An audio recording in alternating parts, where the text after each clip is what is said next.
we all came together and galvanized literally at the peak of the pandemic to make what I mean, honestly, is a project that I'm so proud of. I don't know that I would say that I'm more proud of it than anything else I've done, but almost. I just think that the message is so beautiful and it's so needed and it's so relatable on so many levels. So really, really grateful that it's finally, we're finally getting to bring it to the public.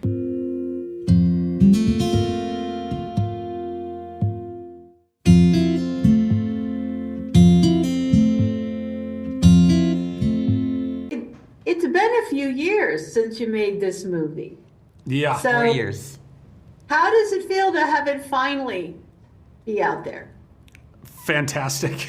Super relieving. I've been waiting for so long. I feel like you must have felt like you've been waiting longer than anybody because you've grown more than anybody since then. This has been a fourth of my life waiting for this to come out, so I'm really excited, yeah. Yeah. And we all put so much blood, sweat, and tears into this thing. We all came together and galvanized literally at the peak of the pandemic to make what I mean, honestly, is a project that I'm so proud of. I don't know that I would say that I'm more proud of it than anything else I've done, but almost. I just think that the message is so beautiful and it's so needed and it's so relatable on so many levels. So really, really grateful that it's finally, we're finally getting to bring it to the public. I think they're gonna love it, and I'm really excited for them all to see it, and I hope that they all can relate to it on some level. We worked really hard and we're really excited. Jacob, how much taller are you now? I'm like 1 foot and 2 inches taller. I was 4'8" when I made it. Now I think I'm like around 5'10", and so I've grown a lot. What is it like for you to look at the movie now and look back at yourself and maybe critique your performance from a position of greater maturity? Well, a lot of time, for me, it can be very embarrassing to look at that, considering I was like a whole foot shorter. However, I really do think I put my best effort into my performance, and I'm really excited for everyone to see it. You should be very proud of your performance. You did a fantastic job. Thank you, you did too. Thank you. So Zach, I can't remember, I could be wrong, but I can't remember another thing in which you played a dad. I've played a dad a couple of times. I was actually, somebody had asked me this the other day, and I couldn't remember, so I went back through my own IMDb to look at the various things. So I was a father in the latest Spy Kids movie. Okay. I was a father, though a stepfather in American Underdog. That's right. Yep. And I know that there's a few others out there as well, but I think this is definitely the most, I don't know, this is the most, real, grounded, authentic fatherly role that I've stepped into, for sure. It's a true story, similar to American Underdog, but again, Kurt was stepping into that fatherly role, didn't originate that role.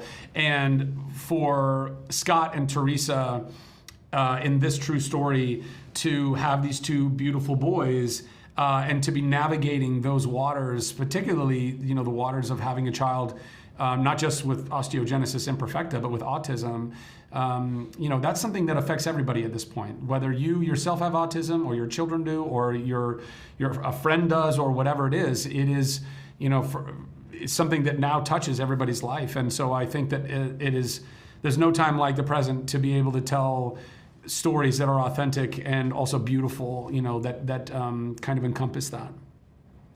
What I hear from people who have special needs children in the family is that, of course, we're all very concerned about the child, but it can take a toll, and it can also offer opportunities to the parents and the siblings. Mm-hmm. And I like the way that this film brought out both the challenges and the opportunities for the family. So either one of you that wants to address this first. I think I agree. This movie shows so much on the experiences that you can have when raising a special needs kid, and in this one specifically with Austin, like we see the opportunities you have. Like Austin shows us that like no matter the challenges, any moment can be great. But I think it also portrays the challenges too, and it shows like the scene where Austin fights his brother and they have to take him to the mental institution. It shows that there are struggles involved, but I think the best part is it shows that even when there are those struggles, even when like the kids are fighting with each other, they always end up finding a way somehow to, well, not somehow, they always end up finding a way to make it through as a family. And I think it's a very uplifting theme that the movie shows, and I hope it inspires lots of people. Yeah. Never easy. Yeah, and I do think that, to your point, I think that's what makes this film special, is that it doesn't, it's not sugarcoating anything. It's beautiful and it's uplifting, and I think that people will walk away from this movie feeling that beauty and feeling that love that kind of really translates through it.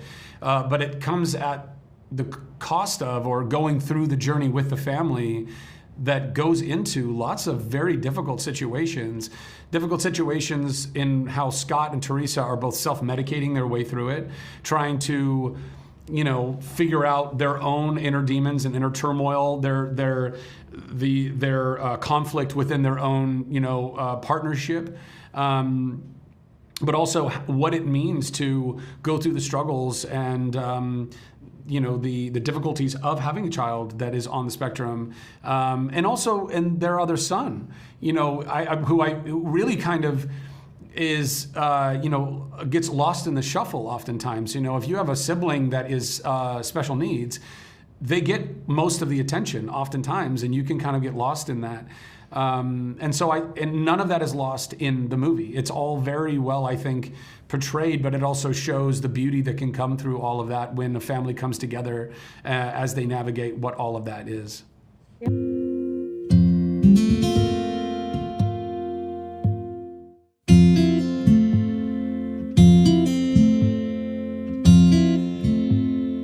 So let's start with Scott. How weird is it to see your life on camera? Well, at some part of me, it's not that weird, but then the other part is like, this is just crazy. Actually, more so the last 24 to 48 hours when things are really starting to, kind of become clear to me. You've been waiting a while for this. Right. I know, and now I understand how people say, oh, it took 10 years to make this movie. I never quite really understood that. I get it now. At the same time, I kind of felt comfortable and grown to appreciate when I'm talking about myself in the third person, the Scott character, this or that. So I'm kind of used to that, which it's kind of weird, but yeah. Welcome to showbiz. Yeah. So Kevin, could you address the delay a bit and what some of the reasons might have been? Because I guess this was actually filmed in 2020. It was supposed to come out, I think, in 22. Yeah. Now it's 25. All COVID. The movie actually got made because of COVID. And then the release date got pushed because of COVID. And so we had a film called American Underdog that came out, and 2 weeks before the film came out, the Omicron version of the COVID virus just exploded. And so that really caused us alarm and actually pushed Unbreakable Boy further the first time. And so then we were like, okay, we know we have something special in this film. This film is very unique. The story is very unique. John Gunn did such a great job in adapting, directing. The performances are off the charts from top to bottom. I don't just say that because I'm a producer, but it's really, really special, all the actors, what they deliver. And so we wanted to hold it for the right time. And that really is the honest answer. And Lionsgate supported that, right? So to get a studio to say, yeah, you guys are right, let's hold this just for the right time. And so strategically, we wanted to wait until after the country was no longer focused necessarily on politics, and they were focused on humanity and each other. And boy, does first of all, the West Coast and Los Angeles need a film about bravery and coming together as a community and overcoming insurmountable obstacles. Our country also, I think, could use a little bit of a dose of encouragement. That at the end of the day, we can come together as humans and we can make everything all right. And we can love one another selflessly, and no matter what the obstacles are that we have that seem like, okay, there's no way I can go through with this, you can find a way. And Scott's story is a absolute inspiration of what he goes through, and just the way that it was woven. At the end of the day, he found a relationship with Jesus, which is very important to be able to come to this center point to where he rectified all of his issues that he was battling and say, you know what, I'm good right now. So Peter, is this your first pastor? It is my first pastor. That's a good question. That is my first pastor. I mean, I grew up Catholic, so I've seen a lot of priests in my life, but this is my first pastor. I mean, it was really fun playing him. For me, I functioned more as a producer on this film, finding the book and bringing it to the kingdom, and then having it made through Lionsgate. But there's this fun role of the pastor, and I thought, I really enjoyed embracing this character, because for me, it was kind of a story about when you're going through something. A lot of times you shy away from help. You get embarrassed to ask for help, or you're too scared to or afraid to ask for help, and so having someone to turn to for support is hard. And Pastor Rick feels like that person that kind of he turns to at the end, and someone that isn't talking down to him but talking to him at the same level. And he realizes at a certain moment that, oh, this guy isn't looking down at me. He has his own brokenness that he's trying to heal too. And so, when you look at a pastor and you think, oh, they're connected to the higher powers, so they must be better or bigger than me, and then you realize they're human too. That's a beautiful, beautiful thing. So each of you had to sum up this film in one word. What would that be? I mean, for me, it's bravery. Love. Peter? Yep. Either one. Go ahead. Love. Yeah, that's so Love it. hard. I say authenticity and inspiration. Well, that's two, but I'll give you two. I got a Thank third you one, so much. resilience.